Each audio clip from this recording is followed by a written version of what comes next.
muito boa noite, a paz do Senhor Jesus. Estamos aí com o fundo, passando um pouquinho daquilo que tem acontecido ali na igreja do Nazareno Ebenezer, e é sempre muito bom a gente poder rever os irmãos, já que nós não podemos estar com eles.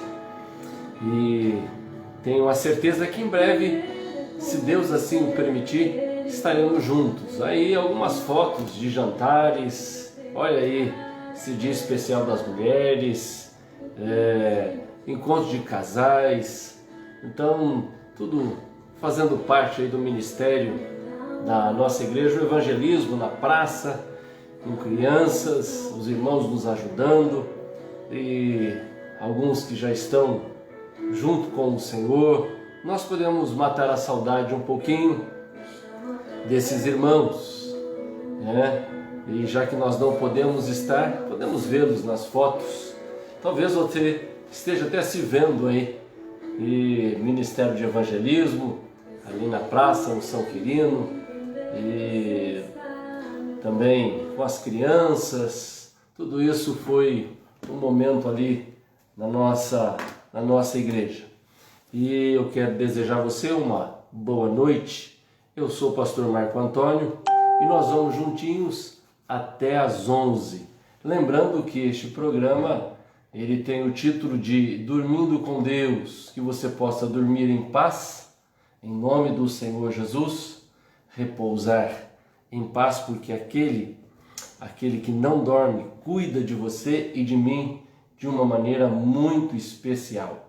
E eu quero rogar as ricas bênçãos do Senhor sobre a tua vida, sobre a tua história, em nome do Senhor. Enquanto você aguarda um minutinho, eu vou pôr o fundo musical e nós vamos ver o tema aqui mais uma vez nessa noite, se Deus assim o permitir. Apresentação aqui, nós vamos para a segunda parte do caminho de Emaús.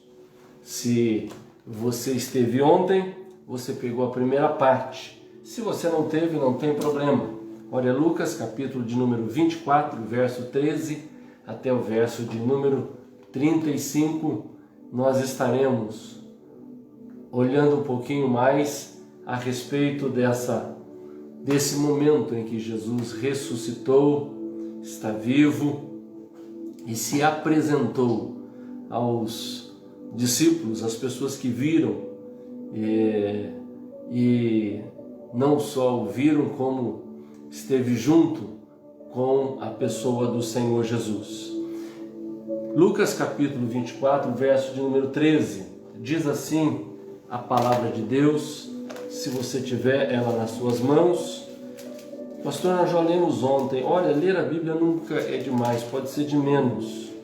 E eu quero mais uma vez olhar com você, verso de número 13 até o verso de número 35, quando nós encontramos então Jesus se apresentando. Olha lá o que diz. Naquele mesmo dia, 2 discípulos estavam indo para a aldeia chamada Emaús, que ficava a uns 10 quilômetros de Jerusalém, 10 e 11 quilômetros. Iam conversando a respeito de tudo o que tinha acontecido. Enquanto conversava e discutia, o próprio Jesus se aproximou e ia com eles.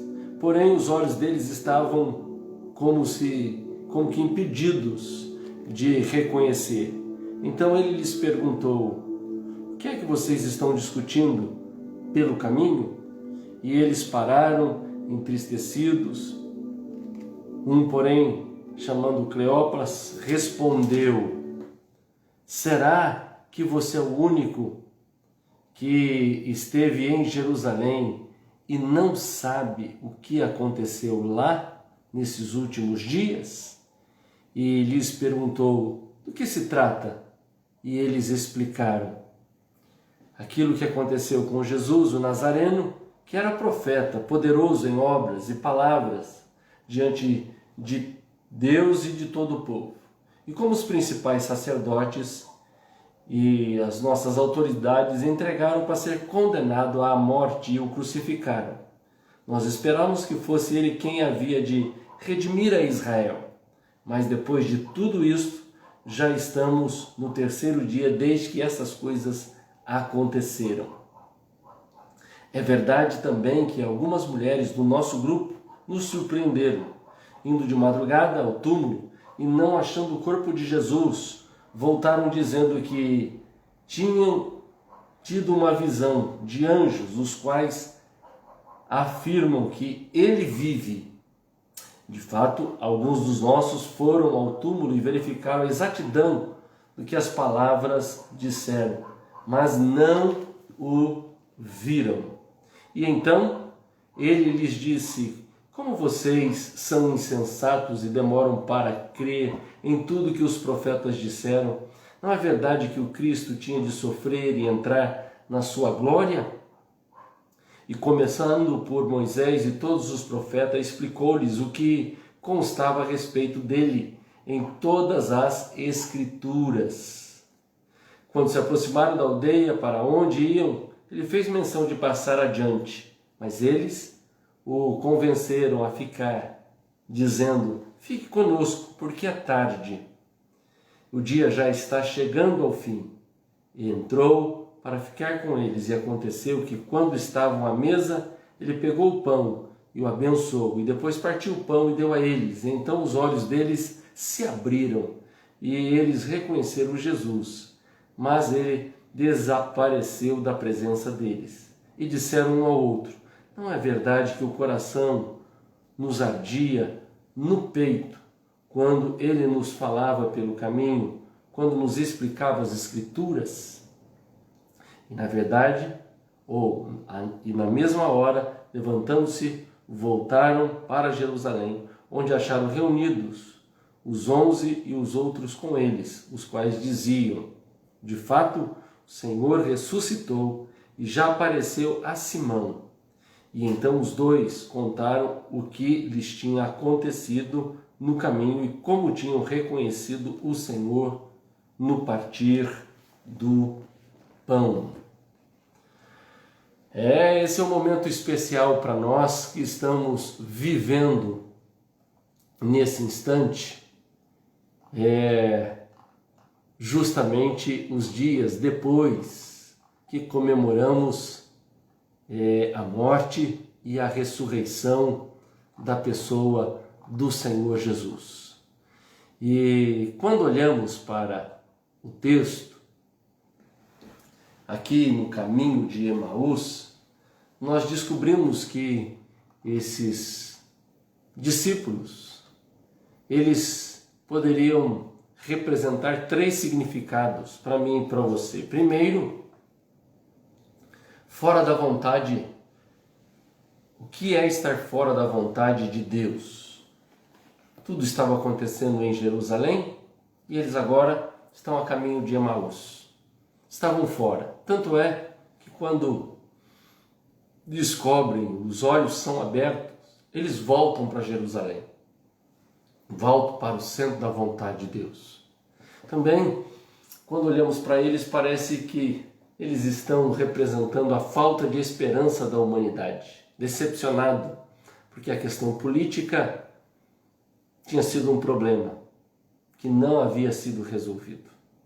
Problema que não tinha sido resolvido. Aquele que para eles iria tomar a liderança agora estava morto.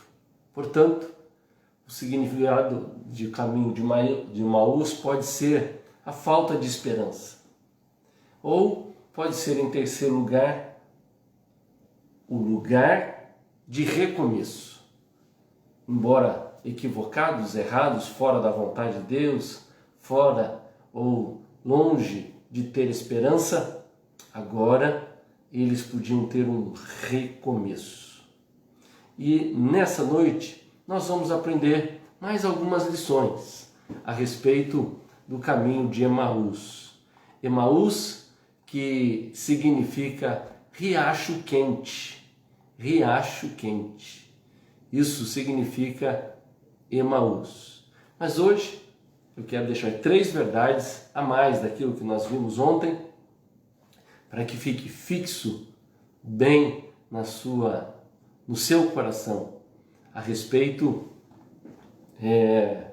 destas lições do caminho de Emaús. Vamos lá. Primeira lição especial do caminho de Emaús é: quando perdemos a esperança, Deus tem um novo começo. A crucificação de Jesus havia acabado com a fé daquelas pessoas numa questão política, uma esperança que o Salvador da pátria pudesse agora assumir a liderança. Os milagres ele tinha realizado, eles viram, presenciaram, sabia que aquele homem havia multiplicado pães, peixes, e agora eles estão completamente cabisbaixo, porque para eles a esperança tinha ido embora, se tinha desaparecido. Os acontecimentos de Jerusalém roubaram completamente toda a expectativa sociopolítica, econômica. Veja que parece coisa do nosso tempo ou parece coisa do nosso país. Muita gente com o Covid, com a situação que nós estamos vivendo, tem perdido a esperança. Estão desesperançados, sem uma expectativa. Mas eu quero lembrar que Deus sempre tem um novo começo para mim e para você. Para esses dois que estavam sem esperança, Jesus explicou as Escrituras. Jesus ensinou a eles aquilo que os profetas haviam dito, e agora eles tinham a ciência daquilo que havia acontecido e que agora o Senhor estava propondo um começo novo para esses dois. E o lugar para onde estavam indo não era o lugar do começo. O lugar era onde foi perdido a esperança, entre aspas, aonde Jesus havia morrido, onde parecia que não tinha mais acerto ou conserto. Era ali que teria um novo começo. Deixe-me falar com você um minutinho. Talvez você é um daqueles que tem perdido a sua esperança.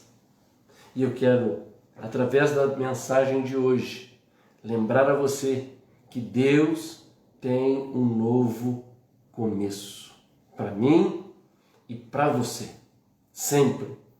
Há muitas pessoas que estão com a sua vida em xeque, ou com o casamento destruído, ou com a vida familiar destruída. Ontem, quando eu acabei aqui a mensagem, fui deitar, o aparelho televisor estava ligado e estava um homem dando um testemunho lindíssimo. Eu muito cansado, mas parei para ouvir.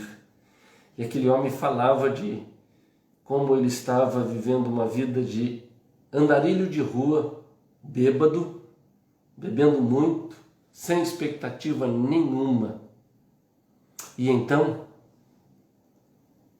ele resolveu ligar para sua irmã, que o recebeu na sua casa e depois o acompanhou até o lugar de recuperação.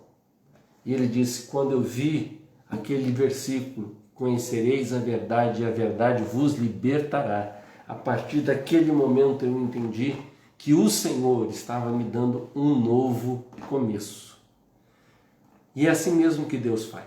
Deus é Deus de novos começos. Você crê nisso? Que Deus é um Deus que faz novas todas as coisas e nos dá a oportunidade de começo novo. Tanto é assim que Ele nos deu ano novo, dia novo, semana nova, mês novo. E muitas vezes, na minha vida, algumas coisas não dão certo. E eu digo para mim mesmo: Mas esse dia vai acabar. Ou essa semana vai acabar. Esse mês vai acabar. Esse ano vai acabar. E Deus nos dará páginas novas para serem escritas e que, com Ele ao nosso lado, tudo é diferente.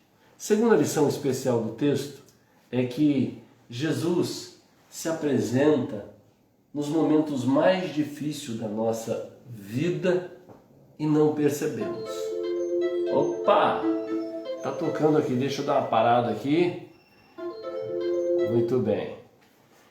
Veja só, que Deus ou Jesus se apresenta nos momentos mais difíceis da nossa vida e muitas vezes nós não percebemos. O texto nos revela que, estando eles de caminho, cabisbaixo, sem esperança, Jesus se apresenta a eles, mas o texto nos revela, e nós vimos ontem um pouquinho, não quero voltar ao mesmo, mas Jesus se aproximou deles, e o verso 16 diz: porém os olhos deles estavam como que impedidos de o reconhecer. O Senhor muitas vezes se apresenta na nossa vida, na nossa história, nas horas mais difíceis e nós não percebemos. Talvez você tenha passado momentos difíceis e não há um brasileiro que não possa dizer que não tem passado, porque alguém da sua casa, da sua família, foi perdido por causa da doença, ou por falta de exercício, ou por falta de ir ao médico. Há choro, há lágrima, situações difíceis. E é nessa hora, dos momentos difíceis, que o Senhor Jesus se apresenta a mim e a você. É impressionante que muitos de nós conhecemos Jesus, amamos Jesus ou aprendemos a amar Jesus num dos momentos mais complicados e difíceis que nós estamos vivendo. Na hora da dor. Alguns de nós só chegamos à presença do Senhor porque houve uma dor tremenda. Não são muitos aqueles casos que chegam a Jesus por meio de alegria, de uma entrega sem sofrimento. Muitos chegam até o Senhor em meio a muita dor, muito sofrimento. E o pior que, às vezes, nessa dor, nesse sofrimento, nós não percebemos que Ele está bem junto, bem próximo de nós. E Jesus se apresenta nos momentos mais difíceis. Seja qual for o momento difícil que você esteja passando, Jesus se apresenta justamente nesse momento. Olha, não é hora de desespero. Jesus está se apresentando a você. Ele se apresentou a mim, se apresenta a você nos momentos mais sem esperança da história e da vida. Podemos contar com a poderosa mão do Senhor sobre nós. Nessa noite, em nome de Jesus, tome essa palavra para você. Pode ser que o momento seja duro e difícil, mas é nessa hora que Jesus está se apresentando e está bem próximo. Às vezes os nossos olhos, porque estamos igual Pedro olhando o tamanho da onda, estamos olhando o tamanho do problema, estamos olhando o tamanho da dificuldade e não percebemos que o Senhor dos Senhores está junto de nós. Terceira lição especial é que o melhor que devemos fazer é dizer: Senhor, fica conosco. O que me chama a atenção nesse trecho da palavra de Deus é que aqueles discípulos que quando estavam comendo com Jesus, então diz o texto que o Senhor deu partiu o pão, deu graças, e os olhos deles se abriram e reconheceram Jesus. Mas antes disso, nós encontramos o verso 28, dizendo assim: fica conosco, porque é tarde e o dia já está chegando ao fim. Eles pediram para que Jesus os acompanhasse e foram então a uma casa onde havia uma mesa. E Jesus ficou com eles e partiu o pão. Mas o que chama a atenção é que esses dois suplicaram e pediram: fica conosco. E o melhor que eu e você podemos dizer hoje, nessa noite, é: Senhor, fica conosco. Fica comigo, Senhor. Fica comigo. Eu tenho a certeza que quando o Senhor fica conosco, o nosso coração arde, o nosso coração queima, o nosso coração esquenta. Eles tiveram o privilégio de comer com Jesus, mas tiveram a ousadia ou disseram: fica conosco. Depois de Jesus explicar a questão do Antigo Testamento, o coração deles se acender, porque eles falam sobre isso no final, dizendo: olha, por isso que o nosso coração ardia enquanto ele falava. E eles fizeram um pedido dizendo: fica conosco, fica aqui. Você já pediu para o Senhor ficar com você? Dizendo: Senhor, fique aqui. Uma das coisas que a gente ensinou a nosso animal de estimação aqui, a nossa cachorra, é o fica. E muitas vezes nós vamos passear com ela e temos que andar. E nós vamos passear e de vez em quando o carro está vindo e a gente diz a ela: fica. E ela não atravessa. Ela espera. Ela para. Ela sabe que tem que estar ali ao lado. Aqui, não fazendo nenhuma comparação de Jesus com o animal, aqui os discípulos pediram: fica conosco. E é um privilégio podermos ter Jesus sempre ao nosso lado. Não é um pedido simplesmente por pedir, mas é um pedido porque precisamos, dependemos e necessitamos do Senhor. No caminho de Emaús, nessa noite, nós podemos aprender que quando perdemos a esperança, Deus tem um novo começo. Mas além disso, Jesus se apresenta nos momentos mais difíceis da nossa vida, da nossa história, mas nós não percebemos às vezes que Ele está ali. E o grande pedido, e o que nós devemos fazer nessa noite, é suplicar: Deus, fica comigo. Se você está com a sua família, diga: Deus, fica conosco, em nome de Jesus. Vamos orar? Pai, diante da Tua palavra nós estamos, e que Teu Espírito Santo venha sobre a nossa vida, sobre a nossa história. Suplicamos que o Senhor, ó Deus, venha trazer esperança ao nosso coração. Fique conosco, Senhor. Precisamos do Senhor. Sem Ti, nada podemos fazer, nada podemos, Senhor. Nós precisamos da Tua graça, do Teu favor. Em nome de Jesus. Amém. Amém?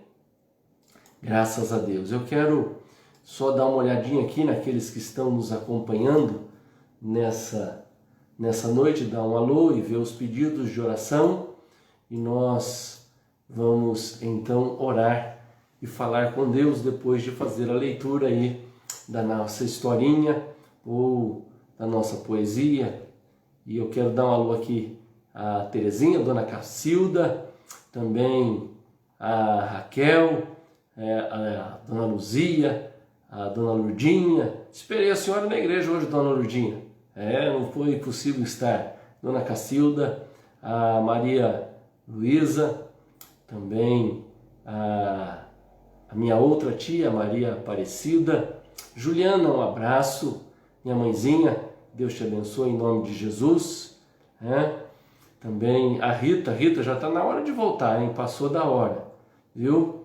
E tem um pedido aqui pelo Danilo, que foi baleado, continua na UTI em Jundiaí e precisa muito da graça e da misericórdia do Senhor Jesus. Que Deus tenha misericórdia. Também o seu Paulo, que precisa de oração, estaremos orando em nome de Jesus, viu? Pela Neide, estaremos orando por ela também. Também pelo Danilo aqui, a Dona Cacilda coloca aqui.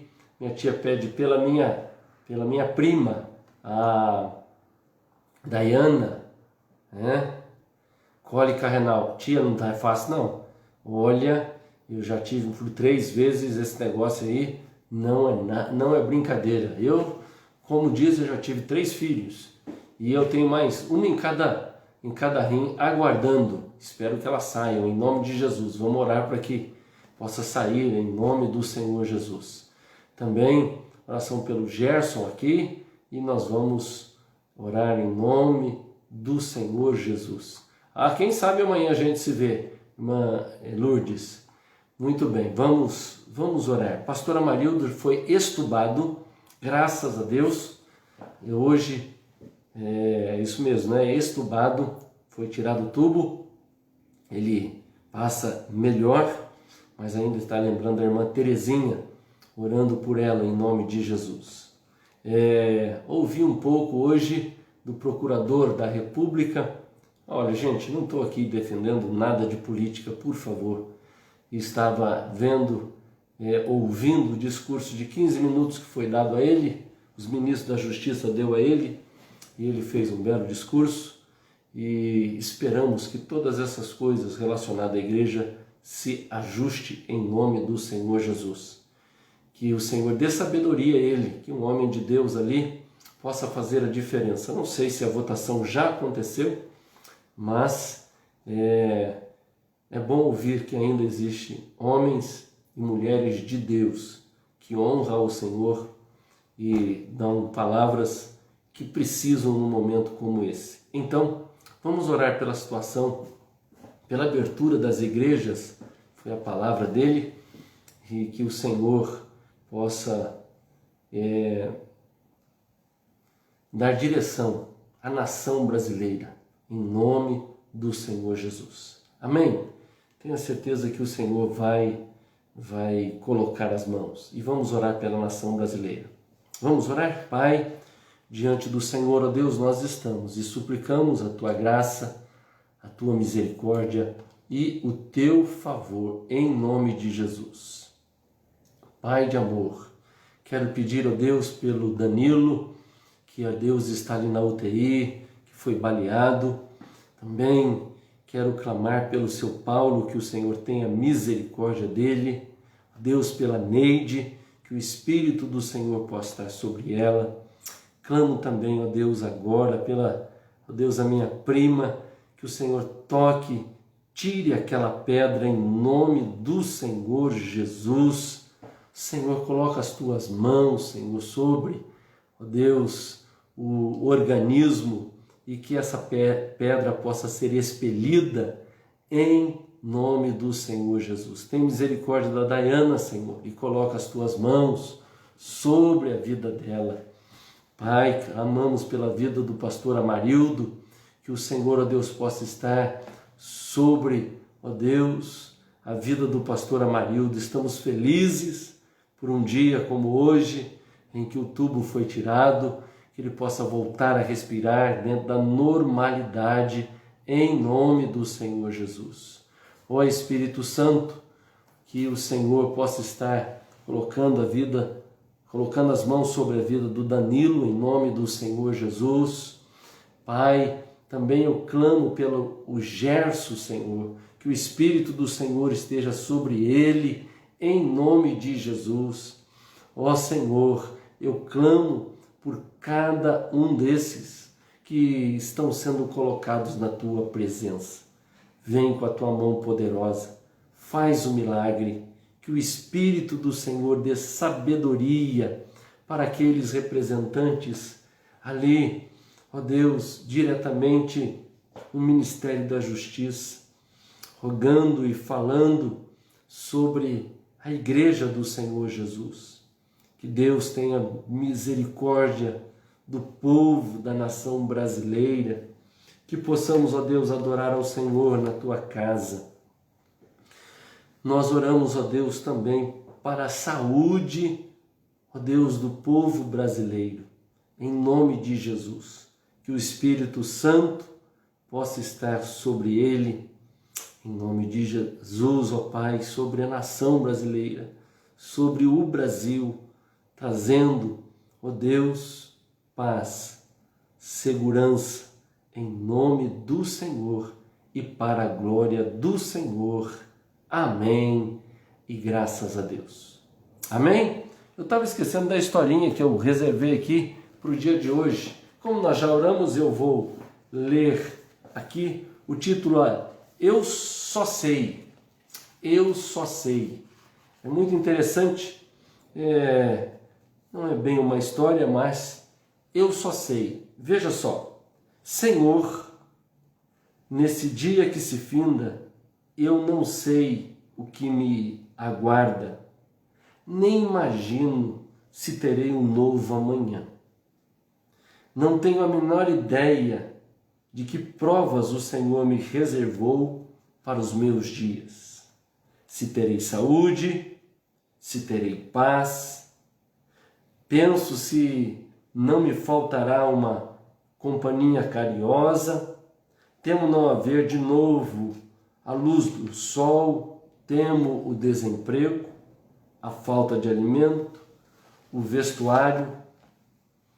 Não sei, Senhor, quais as dores que me visitarão, quantos irão me trair, quantos me deixarão, sem ao menos dizer adeus, quantos amores viverei, quantas decepções terei, não sei. Não sei, Senhor, o que me reservam os dias. Eu só sei que jamais receberei uma prova que eu não possa suportar. Que por maior que seja o problema, não me faltarão recursos para superá-lo. Tenho a certeza, Senhor, que os anjos dirigidos por tua vontade tomarão conta da minha vida.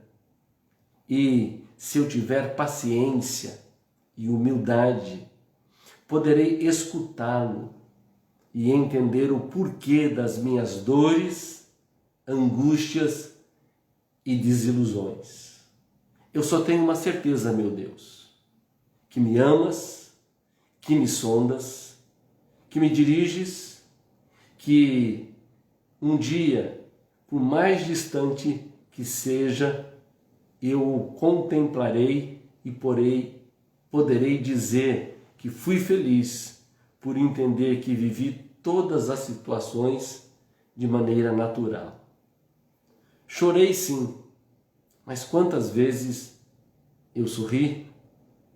Tive desilusões sim, mas quantos amores eu vivi intensamente? Tive dores sim, mas quantos passeios ao sol eu fiz? Perdi sim, mas quantas vezes eu ganhei? Amei sim, amei muito, e foi por tudo isso que aprendi a valorizar a minha vida. Obrigado, Senhor. Eu acredito em Ti sempre. Louvado seja o nome do Senhor. Amém? Que você tenha uma boa noite, durma em paz, porque aquele que não dorme, esse cuida de você de uma maneira especial.